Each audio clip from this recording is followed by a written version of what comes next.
What is up, my little Danos? Vepsis here, bringing you guys my power rankings video for the PGL, and I've been requested by their commissioner of the league called Meme at Discord. I think he will go with a different name, but either way, he asked for me to do power rankings for their Brilliant Diamond and Shining Pearl metagame draft league in itself. And before we jump into the power rankings, just a very brief introduction of myself if you're not aware of who I am.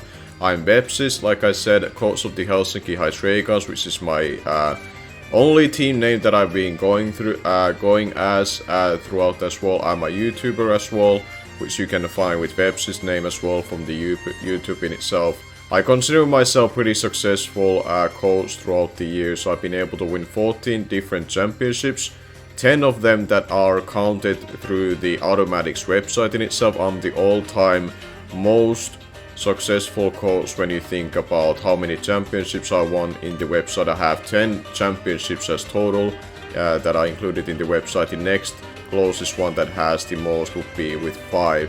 So I have the double amount of championships than anybody else currently in the website as it stands. I also have the most out of games being played in the website, which gives me advantage on some of these statics as well.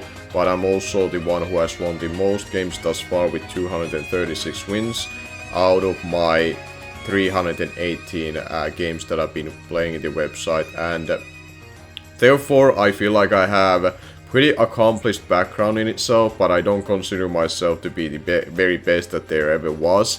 But I have pretty good background when it comes to draft league, and I have gained quite a bit of experience and knowledge at very least that I can definitely back myself up with. But now let's just jump into the power rankings in itself, and the brief way that or translator slowly towards that in itself. And the way that I did these rankings were that we're gonna be starting from the bottom to the top. We have 16 different teams in this league, so we're gonna be starting talking about the 16th team and then progress up from there. And the way I look at this metagame, I actually am doing as a side league for the website in itself. It's called BSDL that I'm hosting with someone else. It is similar metagame in itself, and I kind of have a brief idea from that already that what kind of metagame BSDL or Brilliant Diamond and Shining Pearl draft league metagame would look like. And there are quite a few things you have to be aware of when you're drafting this kind of team, and I noticed from their tiering system they actually ban quite a bit of the higher tier mods compared to what I did for my own league. So power creep is definitely gonna be down in this metagame. Hazard control is way more important right now. Having naturally, physically, and especially defensive mods are very important, because now you cannot rely on Rocky helmets or assault vest or eviolites most importantly anymore. And you need to find more ways. You have to find offense elsewhere where you kind of got the use from. And something like weather, like rain, is very strong. That I did respect quite a bit on this. I think rain thrives in this kind of draft league metagame. If you allow it and you're able to draft a decent rain team. But it's not the only way to gain power. You definitely want to be able to draft strong physical and special breakers. Setup sweepers are very scary as well. And I think you need that kind of power output from your team as well, besides having a decent backbone with special walls or physical walls in itself in order to be successful. So hazard control, potent braking power, and I would also say speed is very important as well. Speed is very hard to get normally, even in draft league format. Finding what I've noticed always that I highly value speed as a proper fast mod that you can rely on week to week. But especially in this meta game, it's gonna be very hard for people to find them. And for those that did find them and I deemed them valuable, I did give them a credit in a doubt when it comes to tie breaking and such. But let's now go and see how these teams were ranked as. I gave them also rating between 4 out of 10. The lowest one started with 6, and the highest ones were above 8 grading. So I'm very critical with these ranks, so they don't take them necessarily to the heart. I don't think you can really have a 9 or 10 ranked team in this kind of metagame unless other people aren't aware of what they are doing. So with 16 people drafting in the same pool with a very limited decks in itself, I thought it was pretty much impossible as it is to get a 9 or 10. But now let's jump into the part that we are gonna be talking about the 16th team in my power rankings and progress ourselves from there throughout this entire power rankings. And here we are with the 16th team in my power rankings, which is coached by Sid the Shackle, who I'm actually is a name that I have seen before in the Draft League metagame in itself and in other servers in itself. But his team I kinda ranked the lowest for a few reasons. I didn't like the fact that his fastest Pokemon are tied between Gliscor, Arcanine, and I'm pretty sure Gliscor and Arcanine for sure are 95s, and Leafeon. Leafeon was the third member that caps at base 95 speed tier, and that being your highest speed tier, and all of them are more or less defensive mons. You can run them offensively, but they are not generally the ideal revenge killers, if you could say that way. I think I'm pretty fair saying that. I think that's pretty much the biggest flaw I saw immediately that I wish this team could be able to change.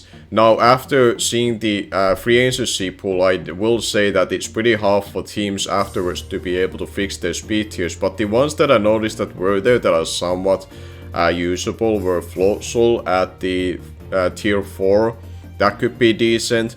Or also getting a tier 5 Peracoli. Now, Peracoli is not the greatest monster, I won't try to say that it's amazing, but as a tier 5 I think it would have been a lot better fit compared to something like Gabite, and Gabite you already paying 80 points for it. So I think a couple of the changes that I thought, there were 3 transactions that I thought this team could make that makes this team a lot better, and kind of try to use its strength, which is definitely the defensive backbone. Like, this team has great defense with Gliscor, Slowbro, Gramble, even Arcanine to extend is pretty good at defensive mode, even without heavy duty boots. But I noticed that if you downgrade Gabite from the tier 4 to gain yourself Peracoli, you get rid of Golbat to get actual grounded poison type in Swalot from tier 5.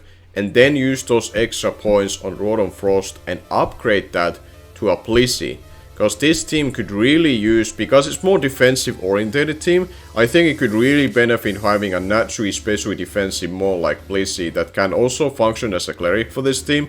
And if you think about the defensive core of Gliscor, Slowbro, Gramble and a Blissey, that is a very tough core to break in itself, and you're still able to keep things like Lucario and a Ferrari Gator as a strong breaker or setup sweepers, and then you can gain yourself that Peracoli, which at least gets initiative with U-turn still, and that can work pretty well with something like Lucario, because Peracoli is going to be walled pretty heavily by rock types or a steel type, so Lucario can take advantage of that. The only thing after that you really have to worry about with Peracoli getting walled by that Lucario cannot deal with would be ghost types, but ghost types are very rare in this metagame, so I think just the fact that if you have a good way to take advantage of bulky steel or ground types, or bulky steel and rock types, like Lucario can, I think Peracoli could work well on this team to be that fast revenge killer what this team can have. But because those flaws haven't been fixed just yet, I had to be pretty harsh with this and rank this last, and 6.5 was the rating that I gave it out of 10. 4 to 10, the 6.5 rating will be that. I will, by the way, use a little bit of editing here, so if you kind of like, if listening wise this might be hard for you to follow what I try to say here, I will try to editing in some nice pictures and texture as well, that especially like the transactions I showed you already picture wise as I was talking through them, as well as the rating I will always put there as a texture as well, what it was, which was the 6.5 for this team in itself. But now let's jump to the next team, who will be the 15th ranked team in my power rankings. And as the 15th team in my power rankings will be Toronto Staraptors, coached by Loving Spoon. And this team, I feel pretty bad in a way to put this at 15 out of 16, because when you look at the team, it has pretty solid mons in it, but the big thing, similar to the previous team, which was more so defensive oriented, this has a lot of offensive potential, but it's lacking something very important for offense, and that is reliable, fast revenge killer. And I think even with the sticky webs through the Shackle, I don't find that to be... It's good that he has that tool in the arsenal. I think that team, this team should always keep that as a tool in the bag. But I think this team could have used something a lot more faster, like the Meganium. You could have tried to find yourself finding a fast grass type instead, like if you really want to have a grass type like a Sceptile. Well, Predator is gaining a lot of, like a reliable fast mon already as it is. Like this team, for example, if the other team that we talked before this would go after something like Peracli and listen to my advice from there, this team could go after the float soul from the tier 4, for example. It will make this team a lot better already as it is if you keep the sticky reps as well. And from there, I think this team otherwise has a lot of offensive capabilities. Like Siso is one of the, like it's by far the best steel type I can tell in this meta game. Mamoswine is a great value as a ice shot user as well, and this team has good amount of priority through the Siso and Mamoswine as it is, as well as a non-stab bullet punch from Machamp as well. And then you have a very strong breakers in Porygon C as well from a special side, and Machamp from physical side. So it's like there's so much offensive capabilities in this team that it feels bad for me to rank this low. But I'm very harsh with my rank. I'm very harsh towards teams that don't have a proper speed, and that puts a big minus on the ranking in itself. Whereas otherwise, I think if this team had a lot more speed, this could immediately be like a top 5 team in my power rankings. But instead of that, it's like 15, because with with offensive team, you need to be fast, because otherwise you're gonna get outsped and revenge killed quite frequently as well. You have ways to deal with that, I guess, with Choice Scarf.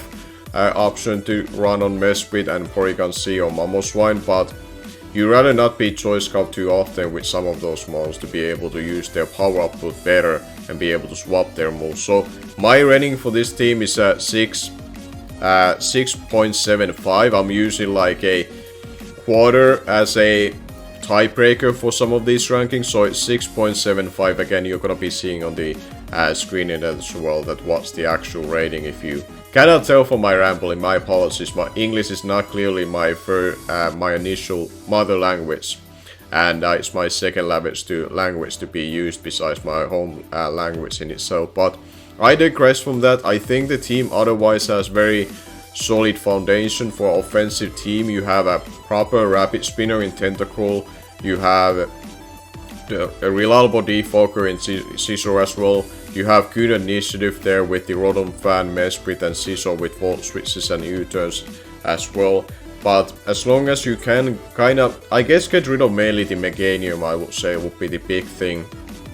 If you can get rid of that thing to get something fast, like the Floatzel in itself, and not really worry about having a grass type. I don't think offensive team needs a grass type to be safe, or having a bulky grass type in general. I think you're not planning to play defensively with this team. So if Loving Spoon is watching this, just add more speed on this team, and I think you have a lot of good tools to work with here. But for now, I cannot honestly just rank you any higher right now as it is, because I do deem speed to be that valuable to have, especially on offensive trap that you have. But I digress, and we move on to the 14th team in my power rankings. And as my 14th team out of 16 in my power rankings will be Goon Squad coached by Beyond, and his team is a little weird for me when it comes to the speed tiers, because you start off with one of the best mons in the format that I think is gonna be very hard for teams to deal with Alakazam. I think Alakazam, considering the things that come banned like Latios, Tailclaw Manaphy wasn't allowed and things like that, I think Alakazam in itself is one of the best offensive mons in this meta game. Maybe the best one that you can find, honestly, at this point. So that already gives your team a big boost and potential. But kind of where it kind of falls flat to me is that your team becomes very slow and bulky after that. And I don't think you necessarily needed to go this slow and bulky. You want to have some defensive backbone to it if you aren't comfortable playing straight on offense in draft format, which I understand because I'm not often as well doing that myself. But at this point, when I'm looking at this from a balanced player or bulky offensive player point of view, it is way too slow even for my comfort, even if you have an elite speed tier in 120 in Alakazam in itself. Now I understand why I'm saying this is that you do have a couple of Trick Room setters in Dusknoir or Slowking in itself, But I think it's not something you may want to rely on every week. It may work in some weeks, but if you keep using that as a tool, opponents will prepare for it and bring a trick room themselves to nullify your own trick room. They can go for a taunt. They can put like minor speed natures on their almost to outslow your biggest threats that you have, like Rodent or Nidoqueen, for example. So I think it's something that you may be able to get away with for a couple of weeks. But considering that if you play most of the teams, if not every team, I'm actually not sure how big of a schedule you have throughout this season. But either way, no matter what the number is, there's gonna be a point of the season, like midway of late way part of the season, that people will caught up to that kind of strategy if that was something that he was going for. Now, granted, he also has Hitmonlee with Unburden, which gives him a very strong winning condition as well. But I think that's something that you would rather not rely with. So the biggest flaw for me are definitely the speed tier gaps that this team has. You also have something like Electabuzz at 105 speed tier, which is a good start with Hitmonlee at base 87. But I think you needed to build up just a little bit more and not have so many slower things to be dealing with. But other than that, the other things that I was a little worried about is that the hazard control, while it exists with Gligar and Hitmonlee, I think with this kind of bulkier build, you want to have something that is a little bit more dependable. Like Gligar is pretty dependable on that. Hitmonlee is something that definitely doesn't want to run Rapid Spin on. Like that thing is straight out offensive setup sweeper or a breaker. So maybe having another partner with Gligar to provide that hazard control, since you're going with more bulkier build, would have been a lot more beneficial for you. But the rating otherwise for this team, as my 14th team in power rankings, was straight out so 7 out of 10. And the benefit for this team to be higher than the others was that at least I did see that fast mode in Alakazam. That honestly was the big thing for me compared to the previous two teams that lacked that strong fast presence. And that in itself helped this team quite a bit. And other than that, like, it's capable of working with its flaws, but it also means I couldn't really put it higher than that, because the flaws that I mentioned are just too noticeable for me to look at, or be able to justify to be higher. But I digress, and that's the 14th team in my power rankings. And now we go into the team that is gonna be 13 out of 16 in my power rankings. And as my 13th team in my power rankings will be the Saguans Staraptors, coached by Enloer. And his team has quite a few threats, but there's also definitely some flaws to it as well. But it's definitely higher than the previous ones, because how potent the offense is. Like, you have Starmie, which to me is like one of the better mons, honestly. Consider it, if you can run offensive Starmie most of the 2 weeks, it's gonna be very, very underrated and very strong breaker that I think it can be like a top mon in this format, to be honest. And you have some very strong breakers in Nidoking, Staraptor, and Entei.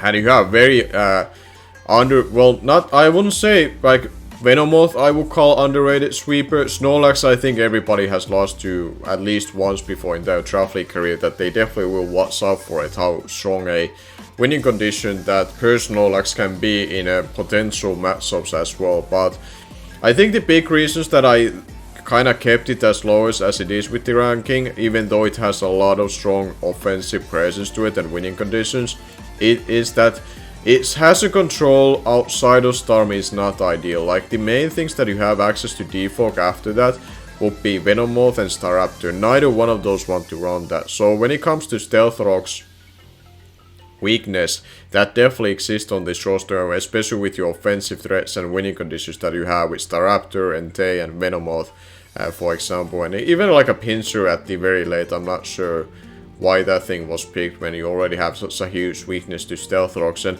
yes, you have the best spinner in the whole metagame in Starmie, but if you're using Starmie just for rapid spin, you're wasting turns to get huge damage output. So be more versatile with it, even with other like bulky utility sets that you can do with it. I don't think the rapid spin set is, you can get away with it and be okay and get good results with it here and there in weeks throughout this regular season, but you would rather have more options with hazard control and allow Starmie to be the offensive powerhouse that it honestly can be And I do think it can be one of the best mods in the format if you allow itself to be used that way. But besides all that, defensive backbone is pretty decent, but it's obviously not the best one we have seen. Best ones we have seen yet. The previous team right behind this had definitely better defensive backbone, but it also kind of overdid it. When it comes to this, you had definitely at least Snorlax, which is one of the best special walls naturally, as we know.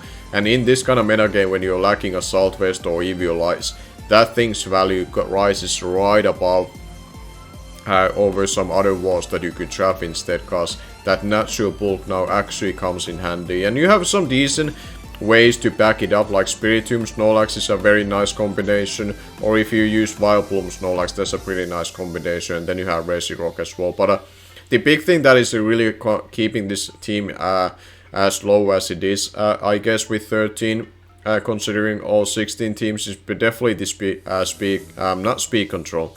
The hazard control, that's what I meant to say. Hazard control is the big thing that is really keeping this team in the backbone. But this team definitely has still winning conditions enough in a way that it can get away with its flaws. Like I said, Setup Sweeper, Venomoth and Snorlax can take over games. If you're really putting a hyper offensive presence to your team and bring like Bandit Staraptor, Life Form Nidoking, Bandit Entei, Life Orb or Choice Scout Starmie even, like you can kind of overpower the weaknesses that you have and not give your opponent the opportunity to really set up those hazards on your side or try to wall you, because it's very hard to wall these things together. So the team definitely has its ways to win battles, but just considering the fact how weak you are to Stealth Rocks, I couldn't really put you higher than this, and consider the hazard control that you have to try to navigate that weakness in itself. So that's the team, Saguans Staraptors, who were the 13th team in my power rankings, and it will be having the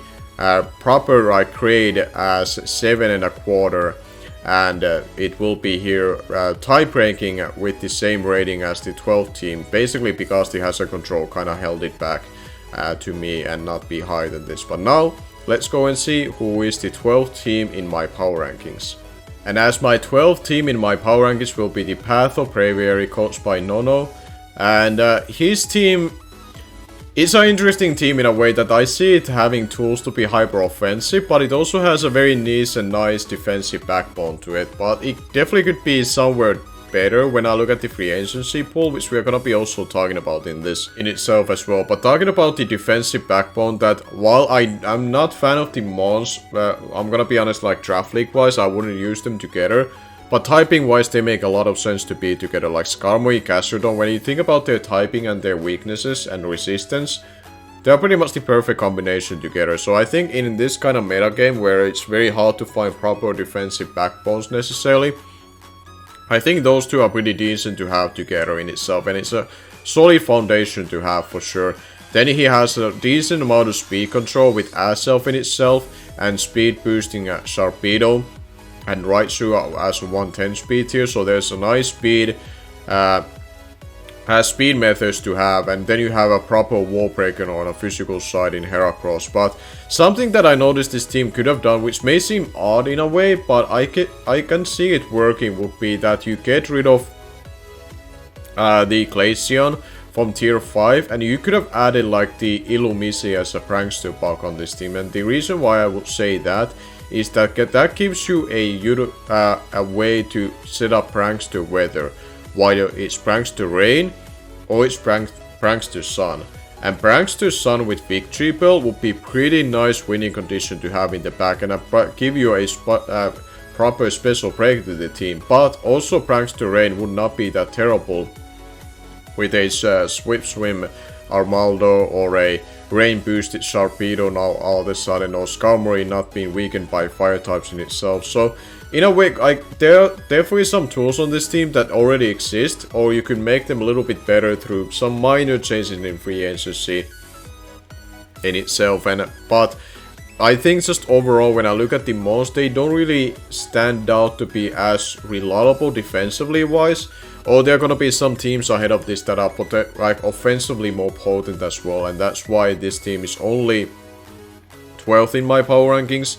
But it did have the tiebreaker because I do like the defensive backbone a little bit, and the hazard control that you have in Skarmory and Armaldo, and the hazard setters you have in both of them, and you have this decent speed control with the things I mentioned before, and Heracross and SF are pretty strong offensive call together in itself. So they're definitely like tools that you can work with. It just doesn't match up to some of the other teams that we are going to be talking later on this power rankings when you compare to their defense, their wall breakers, and their speed control. So it's kind of, it's in the middle for me for sure. Like, it's not the worst team you could definitely have, and that's why it is at least 12th, and it's going to be the 7.25 as a ranking, like 7.25, which you're gonna be seeing always. Like I said, post anything wise, I'll put the ranking for these teams as well, showing for you. So it's definitely like in a way, it can definitely find its way to win games in a proper matches where you can get Sharpedo going for yourself. Wall breaking Heracross can be a very nice tool as well, which setup can be very nice with nasty plot still with the coverage that it has. So you still have ways to deal with it, but just make a minor change with the Glaceon into Illumise, and I think you have a little bit more flexibility in your team building, and then you can really get most out of your pick in Victory Bell. That is honestly one of the best Sun Sweepers in this meta game, but you need something more reliable to set up the Sun, and Pranks to Buck in Illumise would make a huge difference in that regard. So that's gonna be the 12th team in my power rankings, and now let's go and see who was the 11th team in my power rankings in itself. And as the 11th team in my power rankings will be the Booming Bathgate plus Syphilance, coached by Maxi. And this team, I was actually a little surprised that this team had all the way 80 extra points to spend, and that is like a big thing that I want to immediately mention, that this team could definitely use those to upgrade something like Rhydon, for example. I understand that you may want to have a flying resist, potentially, but considering the flying types that are out there that aren't too many of that you may have to worry about, I feel like you could have swapped it, use your extra points to upgrade your Rhydon into something like a Blissey, for example, or you could at least upgrade Haunter to anything else, because Haunter in a tier 5, if you want to keep Rhydon as a flying resist, I think Haunter you could have also swapped to change it to something else that is still available. So points wise, I think this team could get a little bit more out of it, but overall wise, I did want to rank it relatively higher than some of the others, and it will have the 7.5 as its ranking, because this team definitely has some winning conditions and some decent backbone to it. I think the extra points that you can spend on, especially upgrading Hunter, would be that you add a little bit more defensive backbone into this. Other than that, the team is very strong in a way that you have Dragon Dance with Dragon Dance. That can be a setup sweeper. You have a Cell Smash Blastoise, which is a very strong setup sweeper in itself. You have strong physical wall breaker and special wall breaker in Magnezone and Medicham. You have a good speed in Espeon that can also function as a decent Scarfer because it gets access to bottom pass for initiative. You have Yanmega with speed boost or Tinted Lens to also be a special breaker. And you have Stealth Rocks in Swampert and Rhydon as it is, and Blastoise in itself can also provide rapid spin support, or you have the Espeon to bounce back the Stealth Rocks to keep the multi-scale on the Dragonite in itself. So there are some definitely good tools in this team, but I think just adding a little bit of defensive backbone to it, even if you don't go as far as Blissey from tier 2 that is still available, just adding maybe some other wall to the team over Haunter that I don't really see as essentially to have. You don't really have that many hazards yourself that you have to spin block your opponent necessarily. I think you can get more out of that pick in itself, but other than that, I think like defensively wise this could have a little bit more to it. Maybe speed wise you could have another thing that is faster than a base 100 besides Espeon, could have been also nice, but honestly 7.5 rating is not that bad compared to what I gave to the others. I'll spoil the highest ranks that I have been given that are 8.5. So it's not too far off where it could be like 8 for me, for example. So if it adds just a little bit more speed or a little bit more bulk over the Hunter, this could have easily been closer to the 8-point category for me. But because I feel like there was so much you could have done more with the points that you have still on the table. Like 80 points is a lot of points to still spend on your free picks. And you look at the team and I feel like you definitely could have done a little bit more with them. And that's kind of the reason why I give it a 7.5. But don't get me wrong, I think this team can do pretty well. We can see the coach's prior success that he has been. He has been always a playoff contender who has a beneficial record differential wise and winning wise. So I'm sure this coach can make it work still with his track record in this league that he's been part of before. But I think the team in itself could be better still.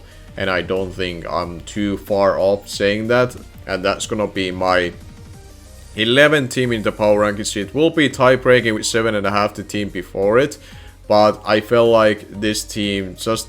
It's also, I guess, a little bit biased in a way that I'm not sure if I would draft this team myself. I like some of the most in it. Like Medicham is a very cool, Espion is cool, Blastoise is a very cool mon. But like, I guess it's a bias that I'm keeping as a tiebreaker, that it's not ahead of the team.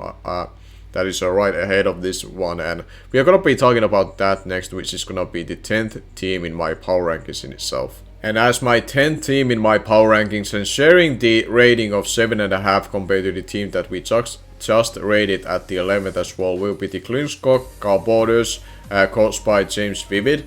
And his team, I gave this a benefit of the doubt ahead of the other team, because I feel like this team can be a little bit more consistent. And there's a little less to be fixed about this team that I can see being able to be done throughout the free agency very quickly. But defensively wise, this is definitely a solid team with my Lodic, Heatran, Flygon, Hitmontop, Licky, all of those kind of function pretty well defensively, and Venusaur to extent can be that too, if necessary, to be a fighting resist as well. It has decent amount of hazards and hazard control. You have Stealth Rocks through Heatran and Aerodactyl. You have Defocus in Aerodactyl and Flygon itself, and Hitmontop for Rapid Spin. So you have decent options there. Typing wise, you're not really missing too many typings. If that's usually something that people... I don't know this coach's experience, he's new to the website, but off the chance he is... I'm saying this by Kratos, just not knowing him, but if he's a little less experienced than I am, it's good that he was able to cover for himself as many typing as possible, because it makes it a little bit team building wise easier, and therefore I'm giving this team a benefit of a doubt that even though it's not a team I would draft, I can see it being a little bit more consistent and easier to use for majority of the courses in itself. And something that I will probably change on this team is, like I have said this multiple times for some other teams as well, that notice that they have, a lot of these teams either have very good defensive backbone and like offense can be desired, or it's completely the other way around. And with this team, you can already guess that definitely offensively wise, it can be a lot more threatening, and you could add a little bit more tools to that, like something like a Mr. Mime could have been something else, like a Prankster Bug. I think I've said this on the other team too that had Victory Bell, but because this team has Venusaur, something like a Illumise or Volbeat, whichever you end up getting. Illumise is the better of the two, but either or will work just fine for this purpose. We'll be getting that Sun support for being able to utilize Venusaur under the Sun, because that gives you that actual offensive wall breaker, and that gives also Heatran even more offense output that it can utilize, and then it can break through bulky water types too, because then you're running Solar Beam on it, which is only a one turn now, all the sudden under the Sun, and you have decent fire resist yourself with Milotic and Flygon and Aerodactyl in itself, or as it is, and you have Cloud9, Licky as well too. So this team would not actually hurt by having some sort of access to Sun. The other option, if you don't feel comfortable of doing a manual Sun, is that you try to snag Ninetales from tier 3, but that might be a little bit harder thing to do considering how he has been spending poison tier wise. So I think sticking with the Illumise or Volbeat over Mr. Mime, I get it's your fairy type and there aren't too many fairy types out there, but I think in this meta game, as long as you have proper defensive monsters that you definitely have on this team, like Milotic or Licky, I think those can manage dealing with the dragon types, and you also have Heatran to help with something like a Latias too if necessary. So I think just adding the Prankster Bug for Sun effect for Venusaur and Heatran would make a big difference on this team and give that extra offensive push that is kind of keeping this team in the back to be higher than it is, and it is right now our 10th in my power rankings and sharing the 7.5 with the team behind him, but also the team ahead of this will also have the 7.5 rating for myself too. So let's jump into the 9 team, which is just ahead of this, but tie-breaking with the rating of 7 and 5, just like Goon Squad was having, and the team behind us as well was at 7.5 as well at the 11th. And as my 9th team in my power rankings will be Belligrent Belays against coached by G-Bone, who has a very a solid team, but similar to some of the other teams, I'm not sure how they managed to have 80 points still to spare.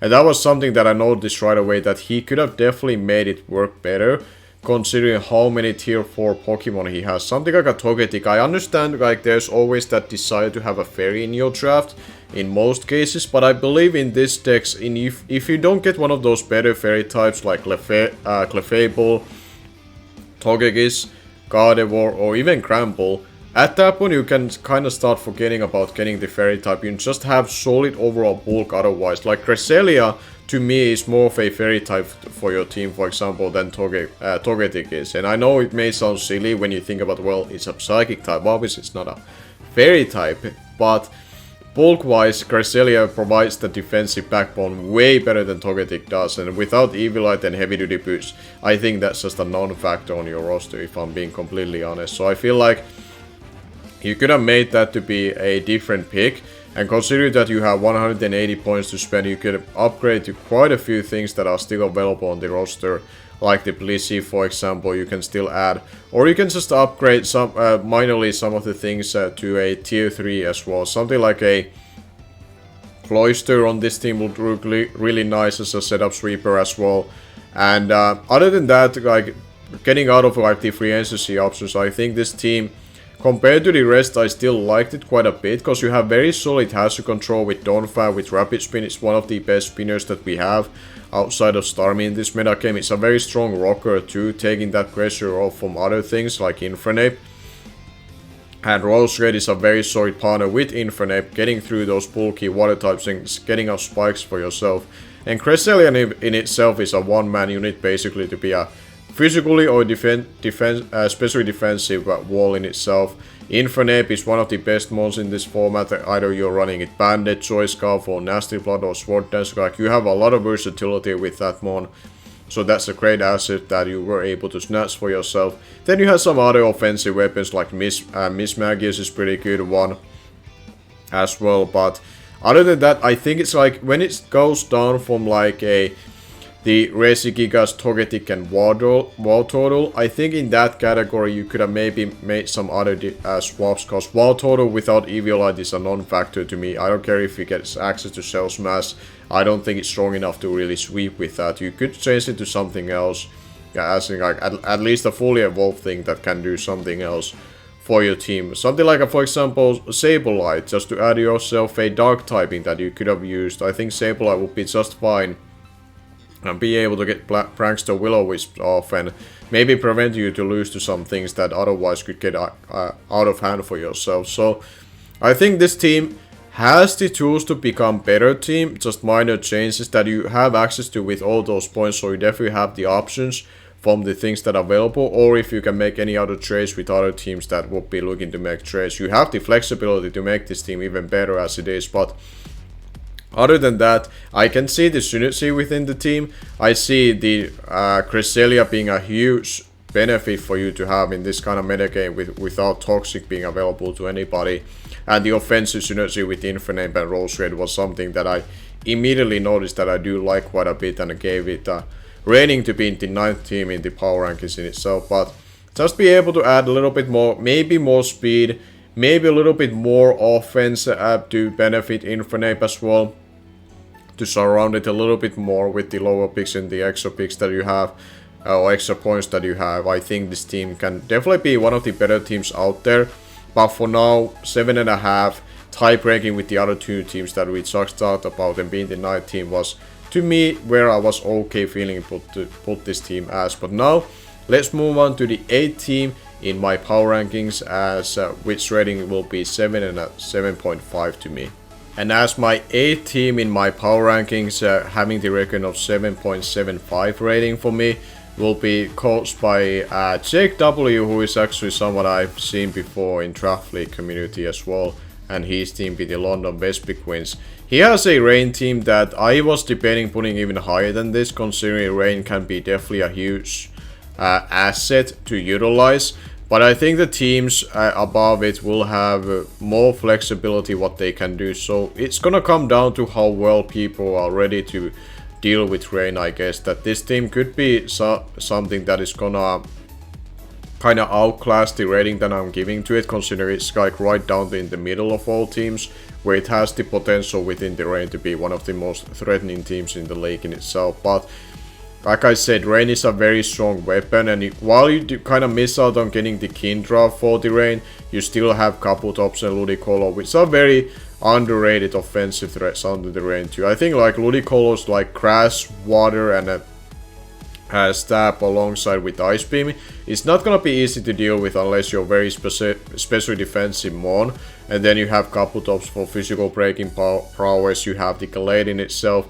And not talking about only just the Mon, also being Gengar that is very strong in this metagame, with no Pursuit being there, no Assault Vest, no Eviolites, Gengar with Nasty Plot, and with basically losing nothing. I think the only thing it lost was Slot Spray, but you still have access to Slot Spawn, which is some cases even better move to utilize just for the 30% chance of getting a poison. So this team has the tools to be capable of winning majority of the games, even throughout the schedule, and therefore kind of, like I said, outclassing where I'm putting it as at 8. But it really comes down to how well people are prepared to deal with this Rain in itself. He has decent defense, like Chansey is a very strong special wall to basically wall any kind of special attackers out there, but it's not necessarily as ideal as Blissey, and it still doesn't have the Eviolite anymore. So it's not the created as threatening as it normally would be defensively wise, I guess, but it's still nice to have just to be a special wall. But he doesn't have the greatest physical defensive partner with it to cover that fighting weakness. The only thing that resists fighting is the Gengar, so I think, and well, Pelipper is there as well to resist the fighting too, but it's quite weak to electric. Electric stab will be, well, electric coverage I should say, will be something that teams will bring versus him regardless. So it's not the greatest like defensive synergy when you think about what kind of coverage opponents will run versus him anyways as it is. So strong fighting types will be something he has to be worried about. He does have Gallade too to resist the fighting, but Gallade's defensive stat you can kind of see right about there. You can kind of see that it's a defense that is base 65, so it's not the greatest physical defensive stats you can find out there.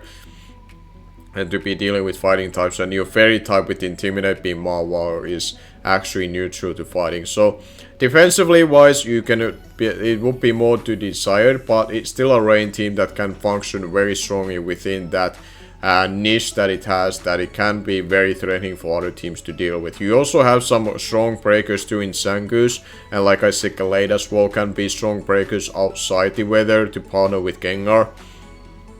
So I think offensively wise, you can find your winning conditions throughout this roster. It's just a matter of when you're putting yourself in a defensive position, how can you maintain opposing offense, and if the opponent happens to have the proper answers to your Rain, are you very much stuck to be able to find your ways to win outside from that when you have the tools that you have. But other than that, I do like the team. The Electrode as a speed control is very nice besides Gengar too, because the ground types are very hesitant to come versus this team unless they are called Quagsire, Gastrodon, Swampert I think is also thereabouts that could come versus this team. So barring those kind of teams that were able to draft those mods, Electro can be actually pretty decent in this team, considering that normally it's just Electro, they won't do too much, but he can do well in this team too. So I think this is a solid team. I'm saying it as an 8 team, it's right in the middle, but the rating as a reminder was 7 and a 7.5,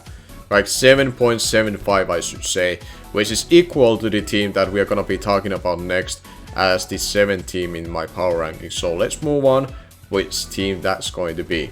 And as my 7th team, my power rankings will be the San Diego Sorox coached by Killer Chase, which is a team that went back and forth on my upper end of the power rankings. Because I'm gonna be honest, even with some of these mons getting pretty crippled, like Zapdos losing Hurricane and Heatwave, which to this day I don't understand why he had to lose Heatwave. I don't know what you were doing when you were making these remakes games, but I digress from the criticism to the remakes makers about the moves that these mons lost to. But I actually like this team quite a bit. I think Vival is definitely a threat in this metagame with its speed tier. It's phenomenal. Granted, it lost Knockoff and Triple Axel for now at very least. Knockoff it should be getting back after Home comes out. Beginning of next year. But like Bandit Viva has still been a menace in this BSDB OU ladder in what I've been facing that thing. So it's definitely a huge threat still. There's something that I noticed as well, that this team could have been benefited quite a bit more having a lot more reliable crown type, especially if you have something like Gyarados.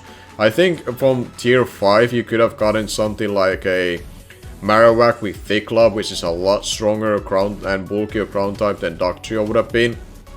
And if you want to focus purely on getting bulk and another flying resist and a reliable stealth rocker, something like a Golem would have been pretty decent too. But with 40 extra points that you could have also tried to upgrade one of your tier 3s like Yuxi to Hippowdon. That could have been a massive upgrade too, even though Yuxi is a dependable mon, don't get me wrong. Or the other option is that you could have swapped the Dugtrio to Golem and Marowak and upgraded the Gyarados into Manaphy. Now I know it's without Tailclaw, and I understand that's why it's not being picked in tier 1, but with those 40 extra points, that could have been another change, because Manaphy as a special attacker is still pretty decent with Calm Mind and the coverage that it gets. And Gyarados, with it losing Bounce and Power Whip, I'm honestly not as super high on it as a setup sweeper. It can still be threatening in a right matchup if you weaken down that bulky water type that opposing team has, and it has the chance to be able to win some of your games. But I think Manaphy would add a little bit more for your team, and it can also function as a pivot, and then you will be a lot less weak to Stealth Rocks with your team alongside with the Zapdos as well alongside it too as a part flying type. So, and Viva being weak to also Stealth Rocks, so, and Magmouth. So like Stealth Rocks are kind of been a weakness and kind of puts a lot of pressure to Fortress and Zapdos to get those out of the field ASAP. Thankfully they are very good hazard removers that you're able to snatch, and it's part of the reason why it's also up here too, because when you think about your pivoting options and your hazard setters and removers, you're looking very good. Your elite speed tier comes with Weevil as it is. Dugtrio, like, it is a speed tier 120. I just don't rank Dugtrio very highly myself without Arena Trap. I don't think it has really any kind of presence otherwise in a meta game like this.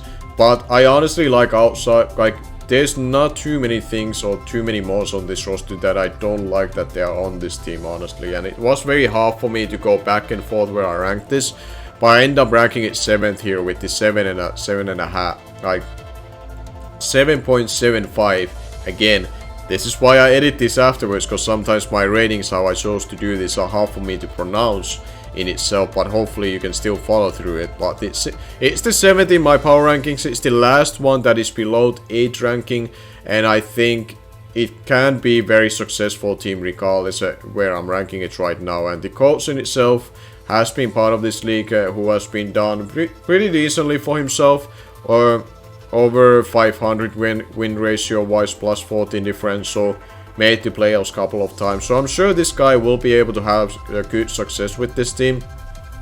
But there are some minor things you could have gotten better, especially the crown type. Like, just get rid of Dugtrio, get a little bit better tier 5, or through a trade you can maybe upgrade to a tier 4 crown type from somebody else with the extra 40 points that you have. But now I digress, and we move on to my top 6, which all of them from here on out, like I said, will be at least 8 rated team out of 4 out of 10 in itself. So these are the teams that I do rank relatively high already, and I do think they have a good chance to be successful throughout this upcoming seasons that you're gonna be having. And as my 6th team in my power rankings will be Dallas Tyranitas, coached by Amarillo, whose team honestly has also gone like back and forth. Like, it could have been at the time like top 3 in my rankings. It still was top 5 for a while for me. He was even closest as to be 2nd, but then I kind of gave more thought to other teams, and in the end I end up putting this as 6th, because while this team has very good foundation, defensive utility wise, you have solid winning conditions through Sun, Shift Tree and Salamence, which I know I set Shift Tree as a solid winning foundation, but any kind of weather can be pretty good weapon for teams like this in this kind of meta game when you're having such a power creep downgrade compared to what we are used to, like Sword and Shield or previous generations. So I think something like a Sun can work pretty well in that regard. The big thing that I guess I'm not sure of is that your speed tier, or the elite speed, comes through a jump loft. And that's the main thing that I kind of was holding this team back to be any further. But looking at everything else that this team had access to, starting with tier 1 Jirachi and Salamence, both that I think many teams could have used themselves to have as their first round pick.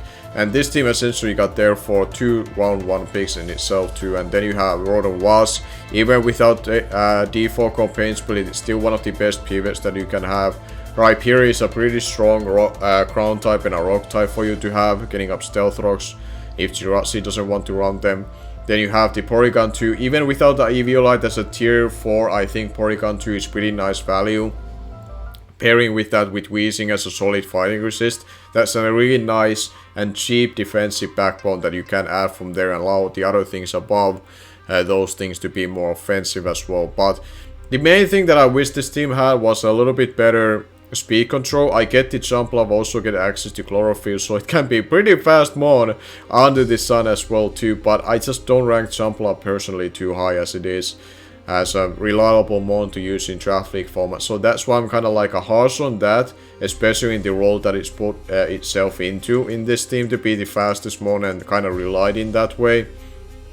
Other than that, you kind of rely on Choice Scout Jirachi or Dragon Dance or Scout Salamence as your form of speed control if you're not bringing the Sun duo in Torkoal and Shifter in itself. But I think other than that, I think this team has the tools that needs to be keeping itself within most games and find its winning condition through few ways that we have talked to already. And that's why I gave it an 8 ranking, but I couldn't put it higher than this. Because again, I would rather see something more reliable speed control on this team to function in other ways. Like something like a Peracli that I suggested on the other teams. This team too over Jump Love could have used like Peracli instead, that can go for a U-turn. Lure in a bulky steel type or what have you that Rotom Was can nasty plot on, or Torkoal can come in to set up the Sun. Rhyperior basically takes on multiple steel types as long as they are not special attackers, even if it's weak to them, because it's gonna be hitting them hard back itself too. So like I think this team, if it can address the elite speed here little weakness that I see, because the jump blood doesn't really do it for me, I think this team could have been fighting for the top 5 slots in the end for me. But it's gonna be ranked as 8 as like a total as my rating, and it's gonna be sharing that rating with the number 5 team that we are gonna be talking about next. So let's go and see which team that's going to be. And as my 5th team in the power ranking, sharing the 8 rating compared to the 6th team that we just talked about, is the Egyptian Electros by Cold Ore. And his team is so close to be very solid team in this kind of meta game. You're starting off with one of the best mons in this format, being Clefable, like by far the best fairy type you can find, and like top 3 mon in general. Pairing with that with a very solid steel type that is like a top 3 or 4 depending on which one you rank as the 3rd best steel type after Scizor and Jirachi. Metagross is a very strong steel type for that, and a physical attacker that you need to have on your team. Rotom Heat, even without heavy duty boots, I think is pretty solid and giving you a nice way to kill steel types as well. You have Quagsire as a very solid unaware mon to pair with Clefable, so they can kind of unaware Quagsire can take that pressure away for Clefable to always being that, and allow Clefable to do multiple different things and make it so hard to prepare for because of that. You have nice amount of speed options with Swellow, Sceptile and Tauros as well. But the big thing I'm noticing that where this is coming short compared to the teams above it is that this could also have added a little bit more wall breaking prowess. You have the proper defensive backbone, you have the proper speed, You have some critical typings and decent remover, not great, but decent enough for me to not hold it back too much. But just adding one more physical or special breaker, or ideally both, to this team to just add a little bit more breaking power, so you're not as struggling versus defensive oriented teams if you run into them.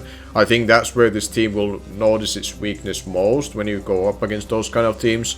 Versus more offensive teams, I think you're gonna be okay, because you have, like I said, the best 2 unaware mons that you can find in this deck in itself. You have decent amount of speed to combat other speed tiers as well, and revenge kill them that way once they are weakened enough.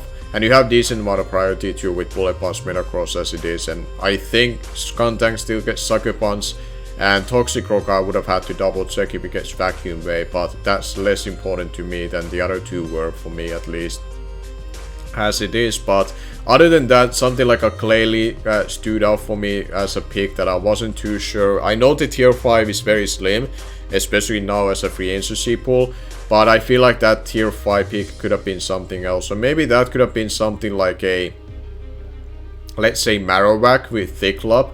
That could have been a little bit more fit to this team to be an offensive ground type that you could use, because steel types can be a little bit annoying for your Clefable. That is your main mod that you try to win with most week as it is. So like something like that. Try to find more ways to, I guess, pressure steel types would be my best suggestion to find more breaking powers that way. Even if you're looking for cheaper ones, even getting those would be nicer to have. You at least have Toxic Rock to help with those, which is still okay as an option. But I think the Marowak as a tier 5 would have given this team a little bit more to work with as it is. But still, top 5 team, 8th rating out of 10, as the most that I could have potentially given. Is still a good ranking, and you're still 5th out of 16 teams. So Coldor, I think you have a solid chance to be successful this season with this team. So now we are moving on to the top 4 and the 4th team that is ranked in my power rankings.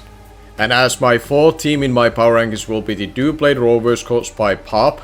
And this team I gave 8.25 as its rating, which is gonna be sharing with that with the 3rd team, which is just ahead of him. But the team in itself has very good foundation, but I would just add a little bit more wall breaking prowess to it. You have a Raikou, Togekiss, Bronzong, which are pretty solid mons in their own right. Like Raikou is the best electric type in this format. Togekiss is the second best fairy type after the Clefable. Bronzong is still pretty reliable steel type, which is nice still to have for Stealth Rocks. And then you have one of the better dark types right now with Drapion that still gets access to Toxic Spikes, Knockoff, Toxic as it is. It can run the crit set pretty well. So I think like something like Drapion is pretty slept on right now, how valuable member it can be. But outside of that, the other like odd parts of this team, looking at something like Linoon, I get the appeal is that it can be a setup sweeper with the belly drum, extreme speed. But considering that Cloyster is still sitting in the same tier as a setup sweeper, which I would say is a way better setup sweeper, because you can run either the wider Sales Mass set, or you can run even the a lot harder set to deal with it, which is the King's Rock Sales Mass set, which I'm not sure if the King's Rock is allowed on Cloyster in this league in it, so maybe I should have asked that before. But if it's allowed, that is a way better setup sweeper already as it is than Linoon, which I would have added to this team as a very easy fix as a free agent. Other changes that I would have made on this team is that I would have swapped Abomasnow from tier 4 to get the X-Cloud as a tier 4 member instead. I'm gonna be mentioning a lot of these mons very similar to the team, so it's gonna be interesting who is gonna get them, because the free agency pool is that slim after this draft in itself. But something like a X-Cloud as a tier 4 would give you a nice special wall breaker to pair with Hariyama as your physical breaker with Flame Mob God set, and that would give you like a Trick Room element to the team, which you have Trick Room plus Teleport through Claydol, you have Trick Room plus Explosion from Bronzong as well, so it will give you a Trick Room aspect to this team, which would be really nice appeal as offensive tool to work with. And then Dunsparce you could swap into any kind of different tier 4 grass type, tier 5 grass type I should say. to replace Obama Snow. If you made those changes, this team could easily be cracking into top 3 then, but for now, because those changes aren't there as it is, I couldn't really justify myself moving it higher than this, but it still gets the solid rating of 8.25, which is still very good rating, and this team definitely has the tools, even as it is, to be a pretty nice sweeper in itself, because Obama Snow and Linoon, I guess, work pretty decently well together, because you get the Aurora Veil, and then you can belly drum easier, so I can see the appeal ordinary make it this way. And then you have your other setup sweeper in Calm Mind Raikou and Nasty Blood Torigis and etc. But I feel like I would rather still to make the changes that I suggested earlier, and therefore this team would be a little bit better than it is. But it's still the 4th ranked team with 8.25 rating that I gave it. And now let's go and see who is the first team out of the top 3 as the 3rd team who is sharing the same rating as 8.25 as this team was at my 3rd spot in the power rankings in itself. And as the 3rd team in my power rankings will be the Royal Giants Charizard coached by Cyber Gamer Z, and this is the rain team to me. Like we saw Jake W having his own rain team with the Pelipper plus Ludico and Kabutops, but to me, when you have access to Kindra in your rain team, that is the rain team to me on paper wise. We'll see which one end up doing better. Like I don't know if I'm gonna be able to follow or have the time to follow this season as it progresses, but it'd be interesting for you guys who are playing this league to, I guess, compare which rain team will be doing better, especially the coaches who are using the team, of course. But I digress from that topic. We just talk about the team in itself. I think the Kindra within the rain, like I said, which I pointed first, like to me, that one in rain in this meta game can be like a top 5 mon in this format, and I'm not kidding with that, right? It's that hard for dealing with Kindra right now in this kind of meta game. The only thing that deals with it naturally is the Azumarill, and he ended up drafting it for his own team. I don't know if that was intentional to get his like best check to his Kindra in your own team, or was it more so about getting Azumarill within the rain to be able to actually absolutely nuke themes?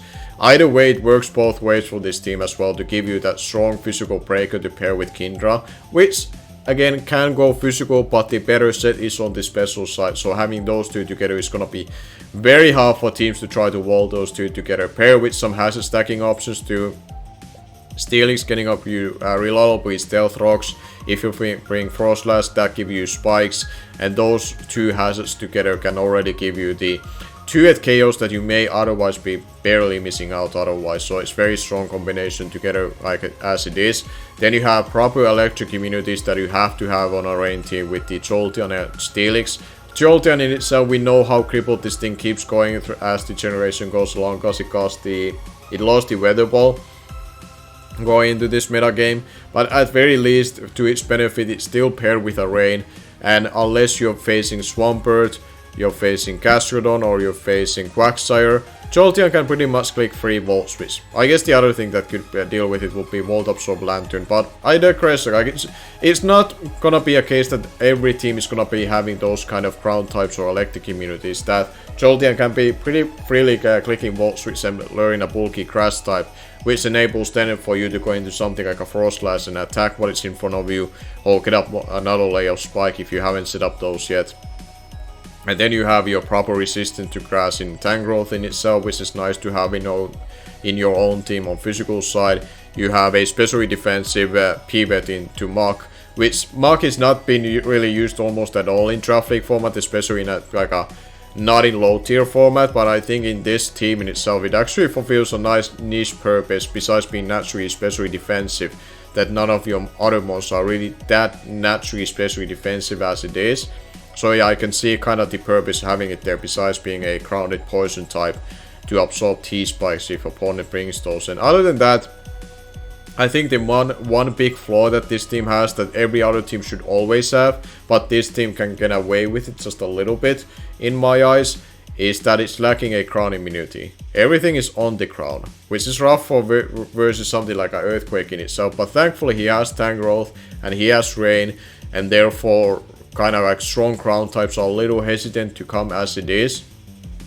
Otherwise they have to be threatened by the water types that are gonna be within the range, gonna be nuking them back otherwise as well. And you have Frost Slash as well as a fast ice type to revenge kill them. So it's not the worst case scenario for this team to have that kind of weakness, but I definitely recommend outside of range, do not ever have a fully grounded team. Please get ground immunities, you need those, no matter what.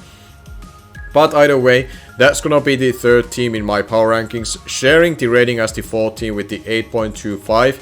And now we get into the top two that both of them were able to get 8.5 rating for myself, but we're gonna be seeing that which order did I put these last two remaining teams that are left to be mentioned. And as the second in my power rankings and having the 8.5 rating out of 4 out of 10 is going to be the team Plasma Zones, coached by Meme, who is actually the commissioner of the league in itself and who approached me to do this. And this wasn't actually paid, by the way, to put him on top 2 rankings, so there's nothing like that to think about within the league or try to meme about it towards him. It's just happy to play out this way. I honestly didn't notice until now that I'm recording that he is actually coaching this team, but I happen to always read who the coach is as I'm recording this. But I digress from that. Let's talk about his team in itself, which is very solid in a way that you get. He was able to get probably the second best mon in the format. I would call Clefable to be probably the best mon. Then it's Ladias, and then it's Alakazam, and then we digress from there that which ones come after them. But he basically got a top 2 mon in format for himself as a 5th overall pick, if I remember right, seeing the draft order in itself. Then you have Suicune, which Crowcoon, even in this gen, is gonna be very hard for others to deal with. So we have 2 bulky Calmine sweepers that can get out of hand for other teams if they're not careful enough. You have Breloom, which in this generation, in this metagame right now, with no safety goggles and only grass types to be immune to Spore, Breloom is a huge threat right now. And getting it with Suicune and Ladias is very nice pick to have. Then you have Honskrow, which I'm not too sure how I feel about it as a breaker, but I'm glad that you have it as a breaker, because that's gonna be one of the big topics about this draft that I think what's keeping it in the back not to be number 1 for me is that it lacks proper immediate offensive pressures. You have some good setup sweepers in Suicune and Ladias that can snowball effect from there and win games for yourself. You have Breloom that is very strong breaker from physical side. But outside of that, especially on the special side, I feel like something like Exploud, which I've been saying a lot of times already on other teams.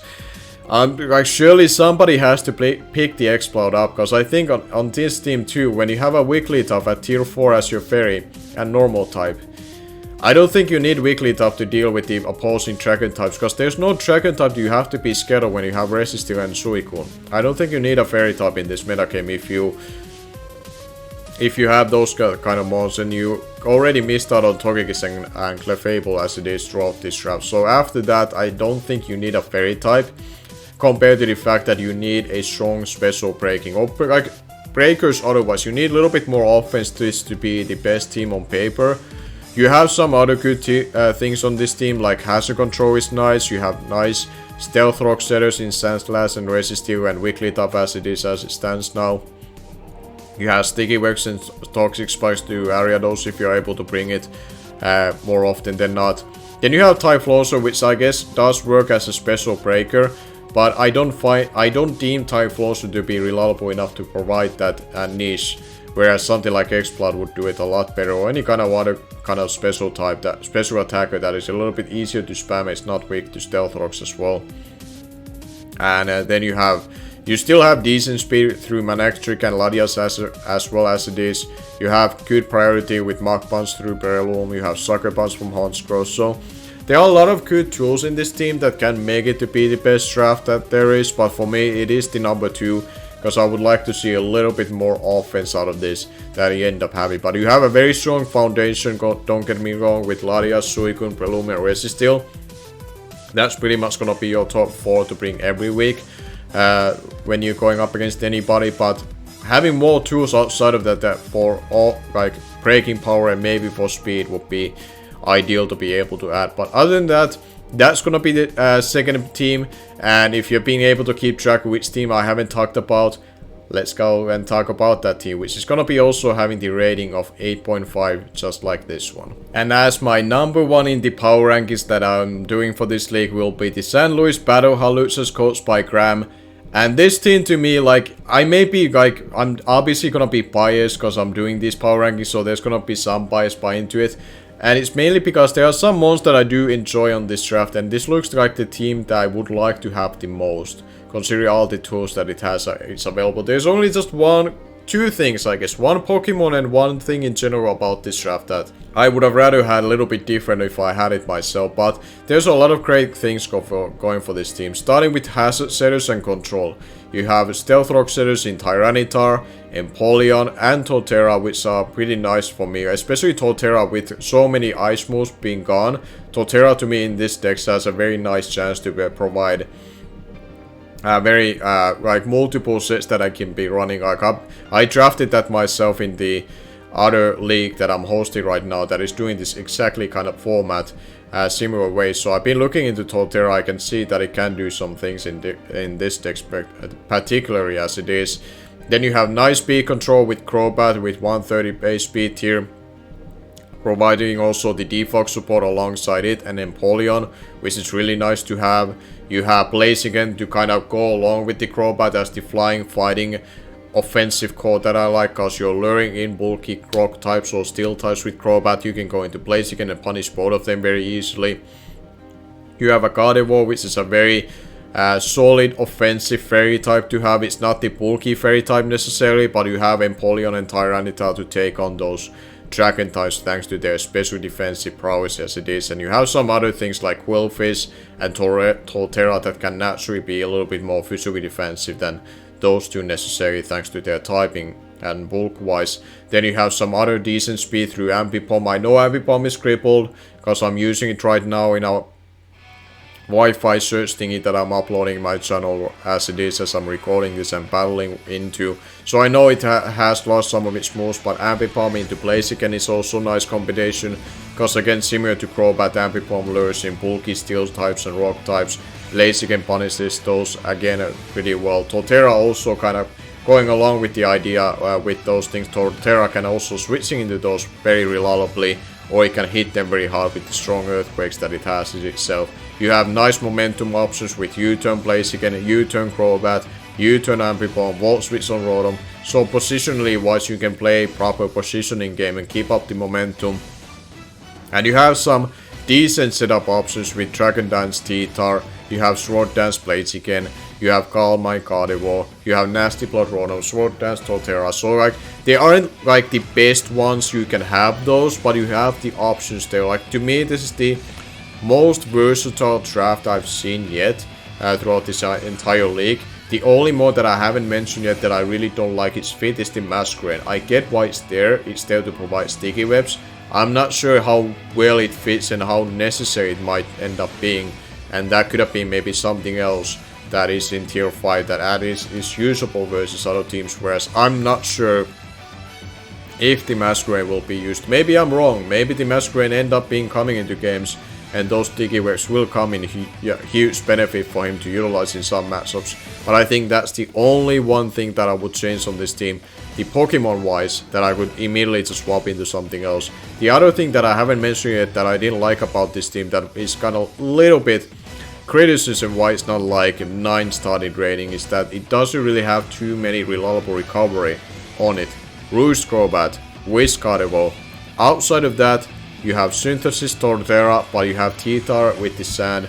So that's a little odd combination in that regard if you need to reliably recover with your health with that. So you gotta have to play according to that yourself. And then the other things don't have reliable recovery unless you're running Rest and Sleep Talk on it.